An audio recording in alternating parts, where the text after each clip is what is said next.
नमस्कार दोस्तों, मेरा नाम है अमित। स्वागत है आप सबका डिफेंस डिकोड पे। और इस वीडियो में बात करने वाले हैं S-400 को लेके। जो चाइनीज S-400 है या फिर S-300 है, उसको किस तरह से काउंटर किया जा सकता है और IEF के रफाल के अगेंस्ट कहाँ पे स्टैंड करता है, उसके बारे में बात करने वाले हैं। तो सबसे पहले शुरुआत करते हैं भारत के S-400 ADS के डील को लेके, जो कि भारत ने साइन किया था रूस के साथ 2018 में। और ये डील की लागत तकरीबन $5.5 बिलियन थी। इसके अंतर्गत 5 रेजिमेंट डिलीवर किए जाने थे भारत को। अब ये रेजिमेंट फुल स्केल है या फिर हाफ स्केल है, इस पे कोई क्लैरिटी नहीं है, लेकिन जहाँ तक उम्मीद है कि ये एक फुल स्केल रेजिमेंट है।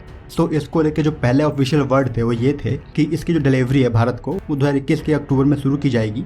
लेकिन भारत के रक्षा मंत्री के विजिट के बाद ऐसे कुछ खबरें निकल के आ रही हैं रशियन मीडिया की तरफ से कि जो नेगोशिएशन है S-400 की डिलीवरी को लेके फास्ट ट्रैक करने को, वो पूरा कर लिया गया है। और कहीं ना कहीं रशिया मान गया है कि जो S-400 है उसको दिसंबर से डिलीवर करना शुरू करेगा भारत को। और इस बारे में मैं पहले भी बात कर चुका हूँ अपने प्रीवियस वीडियो में कि क्या S-400 का फास्ट ट्रैक होना संभव है। तो इस वीडियो में हम बात कर चुके थे कि आप बहुत जल्दी भी फास्ट ट्रैक करोगे तो कम से कम जो जनवरी का टाइम है वो जाएगा। और ऐसा ही कुछ हो रहा है, जहाँ पे उम्मीद है कि दिसंबर से जो डिलीवरी है S-400 की भारत के लिए वो शुरू कर दी जाएगी।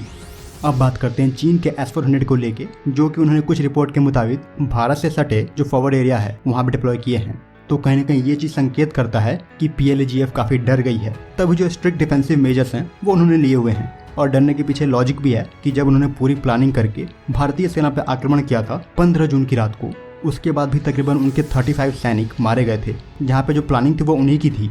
तो वो कहीं ना कहीं भारतीय सेना का जो पोटेंशियल है उसको दिखाता है कि आप अपनी ही प्लानिंग में जो अपने जवान हैं वो ज़्यादातर गंवा रहे हो। और कुछ ऐसा ही ट्रेंड चल रहा है जो चाइनीज ट्विटर है वहाँ पे, जहाँ पे 35 से लेकर 40 जो PLAGF के पर्सनल्स हैं उनके नाम सर्कुलेट हो रहे हैं कि जो भी सैनिक उनकी तरफ से मारे गए हैं उनकी अंतिम विदाई के लिए कोई जो पब्लिक गैदरिंग होती है उसके लिए रेस्ट्रिक्शंस थे। सो कहीं ना कहीं इस पूरे मैटर को चीनी सरकार हाइड करने की कोशिश कर रही है।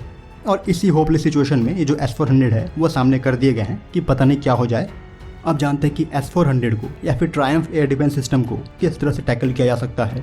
तो यहाँ पे मैं पहले ही बता दूंगा कि इस सिस्टम को टैकल करना आसान नहीं है।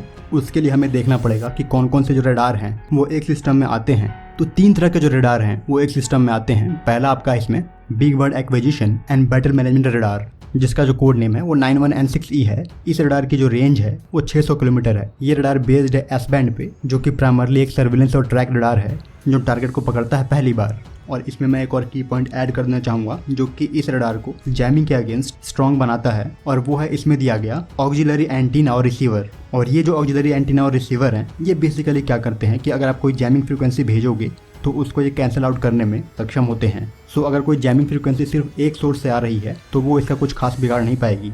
ये तो हो गया इस सिस्टम में पहला रडार, जो कि है 92N6E, जिसको ग्रेव स्टोन के नाम से भी बताया जाता है। और ये रडार I और J band based multi functional phased array radar है। इसकी जो रेंज है वो 400 किलोमीटर है। और इसमें भी जो लो साइड लोब होते हैं उनको कैंसिल करने के लिए जो प्रोटेक्शन है वो दिया गया है। मतलब अगर कोई जैमिंग फ्रीक्वेंसी इंट्रोड्यूस करते हो एक पर्टिकुलर सोर्स से तो उसको ये कैंसिल आउट कर सकता है। इस सिस्टम में जो अगला रडार है वो 96L6E है। और ये एक अर्ली वार्निंग रडार है जिसकी रेंज 300 किलोमीटर के अराउंड है। यहाँ पे इस रडार में खासियत ये है कि इसके जो मेन लोब होते हैं, जो कि आपको किसी भी रडार के स्क्रीन पे दिखता है, लोब्स होते हैं जो रिप्रेजेंट करते हैं कि आपकी जो फ्रीक्वेंसी है, मेन फ्रीक्वेंसी, वो किस तरह से आगे बढ़ रही है। तो उसको रिप्रेजेंट करते हैं ये लोब्स। और यहाँ पे जो उसका मेन लोब है वो -3 डिग्री से लेके +1.5 डिग्री तक मूव होने में सक्षम होता है, जहाँ पे ये अपने एंटीना के रोटेशन के RPM को 5 तक लाकर ये काम करता है। और इतने स्लो रोटेशन की वजह से जो क्लटर की मात्रा है, मतलब इनके सिग्नल में जो नॉइज की मात्रा है, उसको ये कम कर पाते हैं। जिसका मतलब क्या हुआ कि अगर कोई इलेक्ट्रोमैग्नेटिक वेव इनके सिस्टम से गई हुई है तो ये उनको पहचानने में सक्षम हो जाते हैं। और इसीलिए मुश्किल होता है इस तरह के सिस्टम को जैम करना। तो यहाँ पे इस रडार में बहुत सारे मोड्स दिए गए हैं क्लटर रिजेक्शन के लिए, मतलब जो फाल्स नॉइज है जैमिंग के, उसको रिजेक्ट करने के लिए। तो ये 3 तरह के रडार हैं जो कि अलग अलग फ्रिक्वेंसी पे काम कर रहे हैं। तो अगर आपको इस सिस्टम को जैम करना है तो इन तीनों ही रडार को आपको अपने कंट्रोल में लेना पड़ेगा। अब बात करोगे कि आपको S-400 को जैम करने की जो आवश्यकता है वो क्यों पड़ेगी। तो बेसिकली कोई भी अटैक कंडक्ट करने के लिए जो उनके एयर डिफेंस सिस्टम है उसको आप डिसरप्ट करना चाहोगे, और इस मिशन को आप कह देते हो suppression of enemy air defence system, यानी कि SEAD। तो एक S-400 जैसे सिस्टम के लिए आपको मल्टीपल प्लेटफॉर्म चुनने होंगे और उसको जैम करना है। तो और सबसे पहले जो की फैक्टर है उसको ध्यान में रखेंगे कि ये एक माउंटेन वॉरफेयर है जो कि दुनिया के सबसे हाईएस्ट टेरेन में होने वाला है। तो अगर हमको जो चीनी बेस है वहाँ पर अटैक करना है, जहाँ पे उनकी ज़्यादातर जो वेपनरी हैं वो रखे गए हैं, तो वो तकरीबन मेन बॉर्डर से 100 से 150 किलोमीटर दूर प्लेस किया हुआ है उन्होंने। और रिपोर्ट्स के मुताबिक जो S-400 सिस्टम है वो तकरीबन 250 किलोमीटर दूर डिप्लॉय किए गए हैं हमारे बॉर्डर एरिया से। सो यहाँ पे ये कोई प्लेन एरिया नहीं है। जैसे कि अगर कोई हमारा S-400 सिस्टम होता, अगर उसे हमने कश्मीर में प्लेस किया होता, तो कोई भी फाइटर जेट अगर पाकिस्तान के किसी भी एयरफील्ड से फ्लाई करता तो वो आपको तुरंत दिख जाता। जैसे ही वो एक पर्टिकुलर ऑल्टीट्यूड गेन करता तो आपको दिख जाता आपके रडार पे, क्योंकि वहाँ पे जो एरिया है वो समतल है और आपके रडार के पास जो साइट है यानी कि लाइन ऑफ साइट है, जहाँ तक जो सिग्नल है बिना किसी ऑब्स्टेकल के वो पहुँच सकता है। तो वहाँ पे आपको एक खुला एरिया मिलता। उस केस में क्या हुआ कि अगर पाकिस्तानी एयरबेस से कोई भी फाइटर जेट उड़ान भरता है तो आपको तुरंत ही पता चल जाएगा जैसे ही वो थोड़ा सा ऑल्टीट्यूड गेन करेगा तो। लेकिन यहाँ पे लद्दाख में ये केस नहीं होने वाला है, कम से कम 12,000 फीट तक नहीं होने वाला है ये, क्योंकि ये पूरा का पूरा जो एरिया है वो हिल्स और माउंटेन से घिरा हुआ है। जिससे क्या होता है कि जो रडार का एमिटेड सिग्नल है उसके साइड में जो ऑब्जेक्ट है यानी कि हम हैं नहीं मिलेंगे, एटलीस्ट 10 से 12,000 फीट तक नहीं मिलने वाले हैं। और यही केस हमारे साथ भी होगा। अगर वो इधर आएंगे अटैक करने के लिए तो यही केस हमारे साथ भी होगा। तो ये तो हो गया आइडियल सिनेरियो जहाँ पे सब कुछ हमारे अजम्पशन के अकॉर्डिंग गया है। मतलब रफाल ने या फिर कोई भी हमारे फाइटर जेट ने एक हायर एयरफील्ड से उड़ान भरी और उसको S-400 ने नहीं पकड़ा, तो ये आइडियल कंडीशन हो गई। लेकिन एक प्रिकॉशनरी मेजर के रूप में जो भी हमारे संयुक्त EW सिस्टम है या फिर जो हिम शक्ति या हिमराज हैं, इनका आप इस्तेमाल कर सकते हो उन एरिया में, क्योंकि उन एरिया में इनकी जो दूरी है S-400 सिस्टम से वो कम होगी जो कि इनके रेंज में होगा। तो वहाँ पे संयुक्त का इस्तेमाल करके जो S-400 की फ्रिक्वेंसी है उनको आप जैम कर सकते हो, ताकि आप जब भी फ्लाई करो हायर एयरफील्ड से तो आप पकड़ न जाओ। तो ये एक नॉन आइडियल सिनेरियो है। लेकिन यहाँ पे की पॉइंट ये है कि हमारा जो नियरेस्ट एयर बेस है चाइनीज बॉर्डर से, तो वहाँ पे हमारे फाइटर जेट को पहुँचने में सिर्फ 5 मिनट लगते हैं सुपरसोनिक स्पीड पे। जबकि दूसरी तरफ जो चाइनीज एयर बेस है, सबसे नज़दीकी एयर बेस जिससे एनगिडी या फिर नागरी के नाम से बताया जाता है, तो वो जो एयर बेस है वहाँ से भारतीय बॉर्डर तक पहुँचने में उनके फाइटर जेट को तकरीबन 15 मिनट लगते हैं। तो यहाँ पे ये ऑब्वियस है कि हमारे पास जो रिएक्शन टाइम होगा उनके फाइटर जेट के लिए, जबकि उनके पास जो रिएक्शन टाइम होगा हमारे फाइटर जेट के लिए वो पर्याप्त नहीं होगा। तो जो भी उनके बॉर्डर एरिया के आसपास इस तरह के जो वेपनरी हैं उनको हम डिस्ट्रॉय करना चाहेंगे तो उसके लिए उनके पास जो रिएक्शन टाइम है वो कम मिलेगा उनको। और ये चीज़ और भी डेडली तब हो जाती है जब उसी 5 मिनट में हम पहाड़ के पीछे बचते हुए उनके रडार से तुरंत प्रकट हो जाएं तो वो चीज़ और भी उनके लिए खतरनाक हो जाएगी। तो S-400 को लेके यहाँ पे कोई भी एडवांटेज नहीं मिलने वाला है। अब बात करोगे जैम कैसे किया जा सकता है, तो उसके लिए इन एरिया में जो हमारे संयुक्त सिस्टम है उसके साथ साथ जो अगले मंथ रफाल्स आ रहे हैं उनका कॉम्बिनेशन काफ़ी डेडली होगा। अभी बात करते हैं कि किस प्रकार से आप इन्हें जैम कर सकते हो। तो सबसे पहले जैम करने के लिए किस फ्रिक्वेंसी पे वो काम कर रहा है वो आपको जानना जरूरी है, जो सामने वाला रडार है। और फ्रिक्वेंसी जानने के लिए आपको उधर जाना पड़ेगा। तो आप फ्रिक्वेंसी का पता जो सिग्नल इंटेलिजेंस सिस्टम होता है उसकी हेल्प से पता लगाते हो, जो कि हमारे संयुक्त सिस्टम में दिया गया है।